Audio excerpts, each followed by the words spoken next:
హోంమంత్రి అనిత గారు ఎలక్షన్ కి ముందు అటు చంద్రబాబు నాయుడు గారు గాని లోకేష్ బాబు గారు గాని గంజాయి మీద ఉక్కుపాదం మోపుతాము అని చెప్పారు.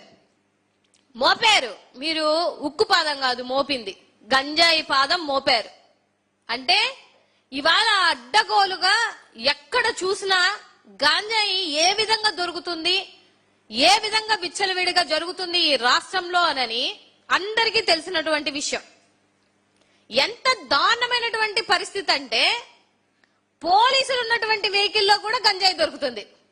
ఇది హైలైట్ అన్నమాట. ఈ కూటమి ప్రభుత్వంలో ఎవరైతే రక్షించాలో, ఎవరైతే గంజాయి నుంచి గంజాయి రహిత రాష్ట్రంగా మార్చాల్సినటువంటి పోలీసులే ఇవాళ సిగ్గు లేకుండా కార్లలో విచ్చలవిడిగా గంజాయి తీసుకొని వెళ్తూ ఒక పోలీస్ అయితే అంటే మద్యం దాగి, ఇంకొక పోలీస్ అయితే వెనకుండి ఆ కార్ ని బై మిస్టేక్ వెళ్ళి ఒక ఆటోని గుద్దడం మూలాన అసలు గంజాయి ఉందా లేదా, అసలు ఏం జరిగింది, అసలు గొడవ ఏంటి, వీడియోలతో సహా బయటకు వచ్చినప్పటికీ కూడా వాళ్ళ మీద యాక్షన్ లేదు. ఇవాళ హోంమంత్రి అనిత గారిని అడుగుతున్నాను, ఏమైపోయారు అనిత గారు? మీరు గంజాయి మీద ఉక్కుపాదం మాట్లాడాము అని చెప్పేసి ఏదో పెద్ద పెద్ద స్టేట్మెంట్లు ఇచ్చారు కదా. ఇవాళ మీ పోలీస్ డిపార్ట్మెంట్ లో మీ పోలీసుల మధ్య మీ పోలీసులు ఉన్నటువంటి కార్లలో గంజాయి దొరుకుతుంటే అట్లీస్ట్ వాళ్ళ మీద యాక్షన్ లేదు. అంటే ఎటువంటి నిసిగ్గమైనటువంటి పరిపాలనలో ఉన్నారో ఇవాళ రాష్ట్రంలో ఉన్నటువంటి ప్రజలు గమనించాలి. అంటే జగన్మోహన్ రెడ్డి గారిని తిట్టడానికి, జగన్మోహన్ రెడ్డి గారి మీద ప్రెస్ మీట్లు పెట్టడానికి అంటే పొలోమని వస్తావు కదా, నోటికి ఏదొస్తే అది ఎంత మాట అంటే అంత మాట మాట్లాడతావు కదా. మరి ఇవాళ నీ గొంతు లేవట్లేదేంటి? ఎక్కడున్నావో మరి ఏంటో కూడా అర్థం కావటంలా. అంటే ఈ వెన్నుపోటి పార్టీలో 100 రోజులు, ఇది హైలైట్ అండి, ఇంకా 100 రోజుల్లో మేము ఉక్కుపాదం మోపుతాము, డ్రోన్లు వేసి మరి నిర్వీర్యం చేస్తాము. మీరు ఏ డ్రోన్లు వేస్తున్నారో, ఎక్కడ డ్రోన్లు వేస్తున్నారో రాష్ట్రంలో ఉన్నటువంటి ప్రజలకి అర్థం కావటం లేదా?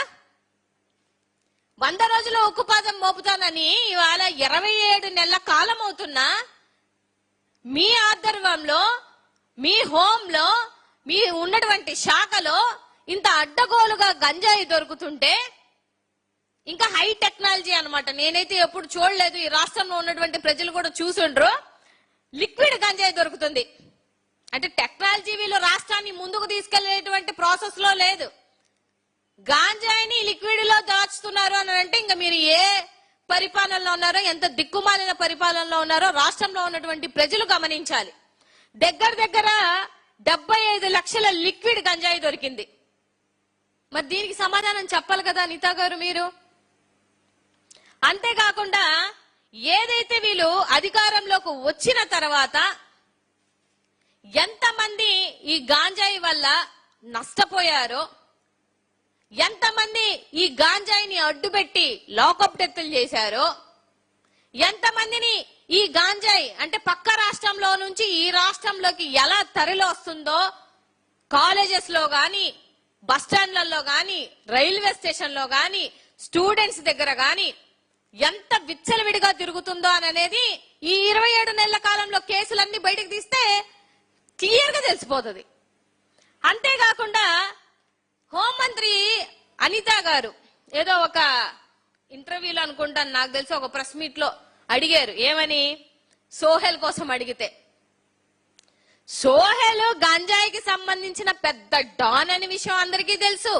దగ్గరగా 140 కిలోల గాంజాయి ఆయన ద్వారా, ఆయన ఇదిలో ఏం జరిగిందనేది రాష్ట్రంలో ఉన్నటువంటి ప్రజలకి తెలుసు, క్వశ్చన్లు అడుగుతున్నటువంటి జర్నలిస్టులకి కూడా తెలుసు. కానీ మన హోంమంత్రి అనిత గారికి మాత్రం సోహెల్ అంటే దిక్కులు చూస్తుంది. వాళ్ళ దిక్కులు చూసేటువంటి పరిస్థితి ఎందుకు వచ్చింది తెలుసా అనిత గారు? మనం పని చేయట్లేదు కాబట్టి. మనం తిన్నగా పనిచేస్తే సోహెల్ ఎవరు, ఏ విధంగా ఎక్కడి నుంచి తప్పించారో తప్పించారో ఈ రాష్ట్రంలో ఉన్నటువంటి ప్రజలకి తెలియదు అనుకుంటున్నారా? మరి నువ్వు ఎట్ట హోంమంత్రి అయ్యావో అక్క నాకైతే నిజంగా అర్థం కావట్లేదు. గాని అనితక్క, అంటే సోహెల్ తెలియక మళ్ళా పక్క వాళ్ళ మీద దిక్కులు చూస్తే నన్ను కవర్ చేయండి అని అంటే వాళ్ళేదో కవర్ చేసి చెప్తే మళ్ళీ చివర్లో సిగ్గు లేకుండా ఆ క్రెడిట్ మాకు ఇవ్వండి అని అడుగుతున్నావు. ఇవ్వాలి. తమరికి ఎటువంటి క్రెడిట్ ఇవ్వాలి అని అంటే గాంజాయిని ఇంత అడ్డగోలుగా తిప్పుతున్నందుకు మీకు క్రెడిట్ ఇవ్వాలి. గాంజాయి కేజీలు రాష్ట్రాలు దాటి వస్తున్నా కూడా అంత దూరం ఎందుకులంటే రాష్ట్రం వరకు వద్దు, మన పాయకరావుపేట నియోజకవర్గంలో గాంజాయి ఎంత విచ్చలవిడిగా తిరుగుతుందో తెలుసా? మీ ఆధ్వర్యంలోనే జరుగుతుంది. అంటే నీ సొంత నియోజకవర్గంలో ఒక హోంమంత్రి ఉన్నటువంటి నియోజకవర్గంలోనే గాంజాయి అడ్డగోలుగా దొరుకుతుంది అని అంటే ఇంకా రాష్ట్రంలో ఉన్నటువంటి పరిస్థితి ఏంటి అని అనేది రాష్ట్రంలో ఉన్నటువంటి ప్రజలు గ్రహించరా? 200% గ్రహిస్తారు. ఇవాళ సొంత మన ముఖ్యమంత్రి గారు, అదే వెన్నుపోటు పార్టీలో ఉన్నటువంటి ముఖ్యమంత్రి గారి ఇలాకాలోనే గాంజాయి అడ్డగోలుగా తిరుగుతుంటే ఆ పార్టీ అంటే ఆ వెన్నుపోటు పార్టీలో ఉన్నటువంటి నాయకులు వెళ్ళి కంప్లైంట్ ఇచ్చారు కలెక్టర్ గారికి. ఇది మీ దరిద్రమైనటువంటి పరిపాలనకి ఉదాహరణ ఏందయ్యా అంటే ఇదే. మళ్ళీ బయటకు వస్తేనేమో పెద్ద పెద్ద స్టేట్మెంట్లు, ఉక్కుపాదం మోపుతాము, డ్రోన్లు పెడతాము, అలా చేస్తాము, ఇలా చేస్తాము అని చెప్పేసి మాట్లాడుతున్నటువంటి మీ పెద్ద మనుషులందరినీ అడుగుతున్నాను. ఇవాళ పోలీస్ డిపార్ట్మెంట్ లో పోలీసులే గాంజాయికి అడ్డంగా ఉండి తీసుకెళ్తుంటే మీ చాతగాని ప్రభుత్వం ఏం చేస్తుంది?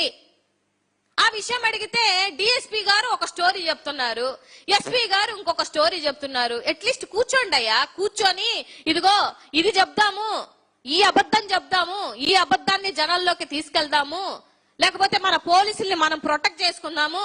అదే సామాన్య ప్రజడు వాడు గాంజాయి అమ్ముతాడో అమ్మడో దేవుడు ఎరుగు, చిన్నది దొరికితే మాత్రం వాడిని ఏకంగా లాకప్ డెత్ చేసేంత పరిస్థితులు ఉంటాయి.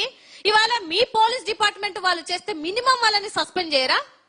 వాళ్ళు ప్రొటెక్ట్ చేసుకోవడానికి మళ్ళీ దొంగ కథలన్నీ అప్పచెప్తున్నారు అని అంటే ఈ విషయాలన్నీ హోంమంత్రి అనిత గారికి తెలియకుండానే జరుగుతుందా? సో ఇవి గమనించాలి. రాష్ట్రంలో ఉన్నటువంటి ప్రజలు గమనిస్తున్నారు, గమనిస్తారు. రాబో రోజులలో మిమ్మల్ని తరిమి కొడతారన్న విషయాన్ని కూడా గుర్తుపెట్టుకోండి. ఫస్ట్ ఈ రాష్ట్రంలో 2029 ఎలక్షన్ జరిగితే ఫస్ట్ నియోజకవర్గంలో తరిమి కొట్టేది ఎవరిని అని అంటే హోంమంత్రి అనిత గారినే. ఎందుకంటే నీ ఎలకాలో మద్యం ఏర్లై పారుతుంది, డ్రగ్స్ ఏర్లై పారుతుంది, గాంజాయి ఏర్లై పారుతుంది, మైనింగ్ ఏర్లై పారుతుంది. ఏది ఒక్కటి నువ్వు తప్పు చేయడాలు, నీ పక్కనున్న సీఎల్తో ఎస్ఎల్తో తప్పు చేయించడాలు, వాళ్ళని సస్పెండ్ చేయడాలు, నువ్వు పిఎల్ తప్పు చేయడాలు, వాళ్ళని సస్పెండ్ చేయడాలు. అంటే ఎంత నాకు తెలిసి చదువుకున్న వాళ్ళందరికీ తెలుసు హోంమంత్రి పదవి అని అంటే దానికి ఎంత పవర్ ఉంటది, ఎంత వాల్యూ ఉంటది అని అనేది. ఇవాళ ఆ పదవిని పవర్లెస్ గా చేసినటువంటి ఏకైక మంత్రి ఎవరు అని అంటే తమరే. ఇవాళ చాలా విషయాలు మాట్లాడాలి అని అనుకుంటే నిన్న జరిగినటువంటి సంఘటనలు కొన్ని మచ్చుగా తీసుకుంటే కూడా ఎక్కడెక్కడ వీళ్ళ హయాంలో అడ్డగోలుగా దొరుకుతున్నాయి, ఎక్కడెక్కడ వీళ్ళ హయాంలో ఎంతెంత గాంజాయి దొరికింది అని అనేది రీసెంట్ గా జరిగినటువంటి ప్రకాశం జిల్లాలో గాని అద్దంకిలో గాని ఇవన్నీ ఉదాహరణలు కాదా? నిలువెత్తుగా వీడియోస్ అన్ని బయటకు వచ్చినటువంటి సంఘటనలు కదా. ఏదన్నంటే ప్రూఫ్స్ అంటారు కదా. బోల్డ్ మంది వీడియోలు తీశారు, వీడియోలన్నీ ప్రతి ఒక్కటి హల్చల్ చేశాయి సోషల్ మీడియాలో. ఇంకా ఏం ప్రూఫ్లు కావాలి మీకు? ఎందుకంటే మిమ్మల్ని మీరు ప్రొటెక్ట్ చేసుకోవడానికి మీరు అడ్డగోలుగా గాంజాయి అంతా చేస్తుంటే దానికి మీకు ప్రూఫ్లు కావాలి. గతంలో జగన్మోహన్ రెడ్డి గారి హయాంలో పచ్చదనంగా ఉన్నటువంటి ఏదైనా ఇవాళ మీరు మొత్తం అంతా గంజాయి, మేము ఎన్ని ఎకరాలు ఆ రోజు అడ్డుకట్టారు జగన్మోహన్ రెడ్డి గారి హయాంలో అంటే దగ్గరగా 11,500 ఎకరాల గంజాయి పంటని ధ్వంసం చేశారు జగన్మోహన్ రెడ్డి గారి హయాంలో. అంతేకాకుండా 4.5 కోట్ల గంజాయి మొక్కల్ని మేము తొలగించాం. అంతేకాకుండా 13,210 మందిని అరెస్ట్ చేశాం. అదేవిధంగా 2,950 వాహనాలని జప్తు చేశాం. అంతేకాకుండా స్పెషల్ ఎన్ఫోర్స్మెంట్ బ్యూరో ఏర్పాటు చేసి ప్రత్యేకంగా గాంజాయి మీద డ్రగ్స్ మీద పనిచేసినటువంటి ప్రభుత్వం ఏదయ్యా అనంటే మా ప్రభుత్వం. జగనన్న హయాంలో ఇంత చేశాం. మీరు చెప్పండి, మచ్చుక్కు ఒక్కటి చెప్పండి, ఎన్ని ఎకరాలు ధ్వంసం చేశారు? పోనీ ఎంత గంజాయి పట్టుకున్నారు? పట్టుకుంటున్నారు, మీరే పట్టుకొని మీరే అమ్ముకొని మీరే మధ్యవర్తులుగా ఉండి మళ్ళీ మీరే దొరికిపోతే ఇంకేడన్నా సామాన్య ప్రజలు దొరికితే వాళ్ళ మీద కేసులు వేయడానికి రెడీగా ఉన్నారు. అంతేకాకుండా ఆపరేషన్ పరివర్తన్, మీరేదో సోషల్ మీడియాకి వచ్చి ఏదో సినిమా డైలాగులు కొట్టి పంచ్ డైలాగులు కొట్టడం కాదు. ఎలాగైతే సంక్షేమ పథకాలు కాపీ కొట్టారో అట్లీస్ట్ జగన్మోహన్ రెడ్డి గారు గంజాయిని ఆపడానికి ఏమేమి చేశారో అవన్నీ కాపీ కొట్టండి. ఆపరేషన్ పరివర్తన్ ద్వారా ఎక్కడైతే గిరిజనులు ఉన్నటువంటి ప్రదేశాలలో ఎవరైతే గాంజాయి విషయాలలో వాళ్ళు అదే వృత్తిగా చేసుకుంటున్నారో వాళ్ళందరినీ మార్చి వాళ్ళందరికీ భూములు ఇచ్చి ఏదైతే అక్కడ ఉన్నటువంటి పంట భూమిని పండించుకోవడానికి వాళ్ళని మార్చినటువంటి విధానాలను తీసుకొని వచ్చారు జగన్మోహన్ రెడ్డి గారు. దానికి పెట్టిన పేరే ఆపరేషన్ పరివర్తన్. అంతేకాకుండా 144 కోట్లు ఖర్చు చేసి గిరిజనులకి వాళ్ళు పంటని సాగు చేసుకున్నటువంటి విధంగా ప్రోత్సహించినటువంటి వ్యక్తి జగన్మోహన్ రెడ్డి గారు. ఇలా చెప్పుకుంటూ పోవాలి అని అంటే ఈ రోజు సరిపోదు ఆయన గాంజాయి మీద చేసినటువంటి యుద్ధం ఏంటి అని అనేది. మనం మాత్రం గాంజాయిని అడ్డగోలుగా చేసుకుంటూ వెళ్తూ మళ్ళీ నీతి సూక్తులు చెప్తూ ఇవాళ ఆ పాదం మోపాం ఈ పాదం మోపాం, నువ్వు ఏ పాదం మోపావో అర్థమైపోయిందిలే అనితక్క. ఈ రాష్ట్రంలో ఉన్నటువంటి ప్రజలకి ఈ 27 నెలల కాలంలో ఏమేం పాదాలు మోపుతున్నారో మీరు, రాష్ట్రంలో ఉన్నటువంటి సంరక్షణ, ఆడబిడ్డల మీద సంరక్షణ లేదు, యువత మీద పాపం ఎటు వెళ్ళిపోతున్నారో యువత ఇవాళ ఎంత మంది అరెస్టులు అయిపోతున్నారో.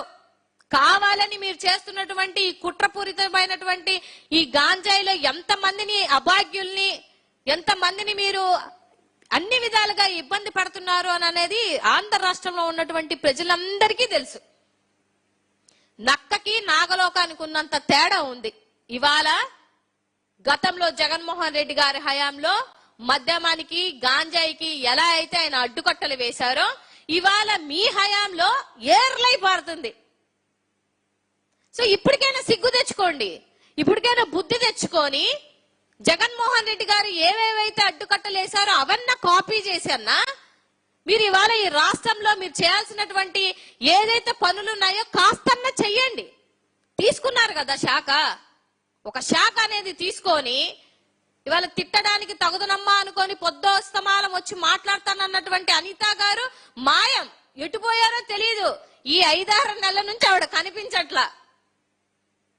మరి గాంజాయి మీద డిస్కషన్ కి రాగలుగుతారా అనిత గారు? అడ్డగోలుగా దొరుకుతున్నటువంటి గాంజాయి ఇప్పుడు నేను చెప్పాను కదా, ఇన్ని వేల ఎకరాల గాంజాయి ఎటు మారుతుందో, ఎటు చేతులకి వెళ్తున్నాయో వీటి మీద ఓ డిస్కషన్ కి కూర్చుందామా? పోనీ అట్లీస్ట్ వీటి మీద ప్రెస్ మీట్ పెట్టొచ్చుగా. చేత కాదు. ఎందుకనంటే మనకి ఇచ్చింది ఒక శాఖ, అదేంటంటే జగన్మోహన్ రెడ్డి గారిని తిట్టేటువంటి శాఖ. ఆ శాఖకి నేను వస్తాను, 2 మాటలు అంటాను, నేను వెళ్ళిపోతాను. లా అండ్ ఆర్డర్ తో గాని ఉన్నటువంటి ఖైదీలు ఎవరన్నా తప్పిపోయినా గాని ఆ లెక్కన ఎప్పుడు జూన్ 9వ తారీఖున అనుకుంటా సోహెల్ తప్పిపోయాడు. ఇప్పుడు ఎంత అండి డేట్ ఎంత ఇవాళ? ఇప్పటి వరకు కూడా సోహెల్ యొక్క ఆచూకీ తెలుసుకోలేనటువంటి చాతగాని ప్రభుత్వం మీది. ఉన్నటువంటి జైల్లో నుంచి తప్పిపోతున్నారు అని అంటే ఇంకా మీరు ఏ ప్రభుత్వం నడుపుతున్నట్టు? ఇంకా మీరు ఏమి భరోసా ఇస్తారు రాష్ట్రంలో ఉన్నటువంటి ప్రజలకి? అంటే అంత నిర్లక్ష్యమైనటువంటి ప్రభుత్వం ఇవాళ వెన్నుపోటు పార్టీలో జరుగుతుంది. రాష్ట్రంలో ఉన్నటువంటి ప్రజలు అన్ని గమనిస్తారు, గమనించుకోరు అంటే మాత్రం అది మీ మూర్ఖత్వమే. సో వీటన్నిటికీ సమాధానం ఎప్పుడు చెప్తున్నారో హోంమంత్రి అనితక్క చెప్పాలి. లేదు అంటే నా చాతగాని తనానికి నేను చేయలేకపోతున్నాను కాబట్టి, ఓన్లీ జగన్మోహన్ రెడ్డి గారిని తిట్టుకోవడానికే వస్తున్నాను కాబట్టి, సో లేదు అని అంటే నువ్వు రిజైన్ అన్నా చేసే, ఒక రోజన్నా ప్రకటించు ఏ రోజు రిజైన్ చేస్తాను అన్న విషయం. ఇవాళ వాయిస్ ఆఫ్ ద వాయిస్లెస్ గా రాష్ట్రాన్ని కాపాడుకోవడానికి, గాంజాయి నుంచి కాపాడడానికి, యువతని కాపాడుకోవడానికి, మహిళల్ని కాపాడుకోవడానికి మేమంతా పనిచేస్తుంటే ఇవాళ మీరు మాత్రం వెన్నుపోటు పార్టీలో చేస్తున్నటువంటి కుట్రల్ని బయట ప్రపంచానికి తెలియకుండా వాయిస్ ఆఫ్ ద వాయిస్లెస్ గా తమరు పనిచేస్తున్నారు. అది మీకు మాకు ఉన్నటువంటి తేడా అనిత గారు చెప్తున్నారు కదా, నమ్మొద్దు, తల్లి చెల్లి ఇవి మాట్లాడతారు, కానీ ఇంత ఘోరాలు జరుగుతున్నాయి సబ్జెక్ట్ మాట్లాడతారు అంటే సబ్జెక్ట్ మీద కూర్చోరు, సబ్జెక్ట్ మీద ఏ రోజన్నా డిస్కషన్ చేస్తారంటే చేయరు.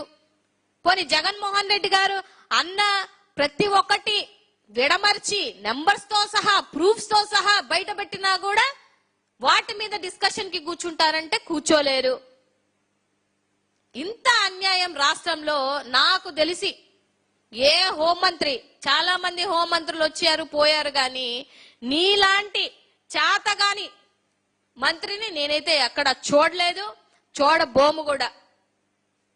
సో మీరు ఎన్ని డ్రోన్లు తెచ్చినా, ఎన్ని సీసీ క్యామ్లు తెచ్చినా, ఎంతమంది అన్యాయాలు జరుగుతున్నా నాకు పట్టదు అన్నట్టుగా కూర్చుంటున్నటువంటి హోంమంత్రి అనిత గారు ఇప్పుడైనా నిద్రపోతున్నారేమో. దున్నపోతు మీద వర్షం కురిసినట్టే మీ మీద. ఎందుకంటే ఇవాళ లా అండ్ ఆర్డర్ పరిస్థితి అంత ఘోరంగా ఉంది.